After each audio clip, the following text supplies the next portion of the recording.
আজকে আবার তোমাদের সাথে আমার এক এইচএসসি স্টুডেন্টের পরীক্ষার প্রিপারেশন কেমন ছিল এবং প্রিপারেশন ওদের ব্যাচে পড়ানোর পর ওদের পরীক্ষা কেমন হয়েছে তারই একটি ফিডব্যাক শেয়ার করছি। আহ তো শুনো। আপু আইসিটি এক্সাম আলহামদুলিল্লাহ মোটামুটি ভালো হয়েছে। তবে আইসিটি এক্সামে লাস্ট কোয়েশ্চেন লেখার সময় আমার মাথা ঘুরে গেছিল, পরে ফ্রেন্ডরা বাসায় দিয়ে গেছে।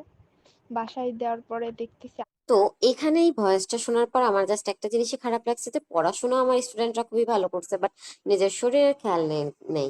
তাই আমি বলবো তোমরা পড়াশোনার পাশাপাশি নিজের শরীরটারও একটু খেয়াল নাও, কারণ নিজের শরীরের খেয়াল না নিলে পরীক্ষার খাতায় তো পুরোপুরি লিখতে পারবে না। আমার এই স্টুডেন্টের মতো প্রিপারেশন খুব ভালো ছিল, ব্যাজেও খুব ভালো করতো।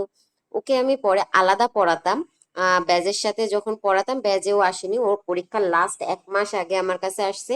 1 মাস আগে এসে বলছে, আপু 15টা ক্লাস দিন, আমার আমার 15টা ক্লাসে ক্লিয়ার করে দিন। 15টা ক্লাসও পুরো লাগেনি। ওর যা প্রবলেম ছিল সব সলভ হয়ে গেছে।